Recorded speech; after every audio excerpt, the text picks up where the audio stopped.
हे करू. मला माहिती आहे का बँक ह्या सुविधासाठी होत्या, पण काही बँका आता त्या लुटासाठी झाल्या की काय अशी एक व्यवस्था या देशामध्ये निर्माण झाली. 3 गोष्टीमध्ये लोक फार फसतात.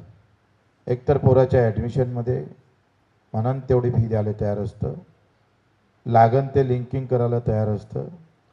म्हणजे ॲडमिशन घेतल्यावर युनिफॉर्मसुद्धा शाळेतला असला पाहिजे.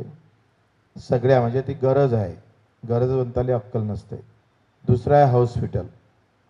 तिथं डॉक्टर तिकडे अंदर काय करून आला, कोणती कैची चालून आला, तिथं माणूस खरं तर लुटलं जातं. आणि तिसरी आहे बँक.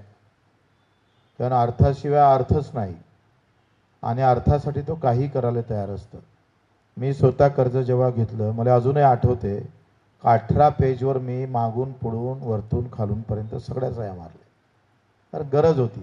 वाचतो तर बँक म्हणते कर्ज देत नाही आणि मग गरजवंताला अक्कल नसतं आणि म्हणून तो कुठलंही वाचन न करता आपण त्या सह्या मारतोय. कारण आपल्याला गरज असतं कर्जाची, त्यावेळेची ती वेळ निघाली पाहिजे आणि माझं आयुष्य थोडंसं सुंदर झालं पाहिजे. याच्यामध्ये अनेक लूट, फायनान्स कंपन्या तर प्रचंड लूट करत आहेत आणि एवढे रंगबाज ठेवलेले आहे. शहरातले सगळे रंगबाज आता फायनान्स कंपन्याकडे आहे.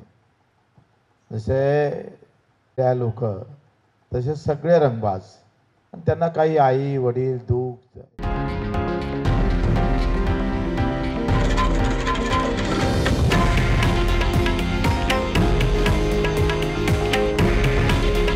हे आहे देशातील नंबर 1 न्यूज नेटवर्क आणि आपण पाहत आहात TV9 मराठी.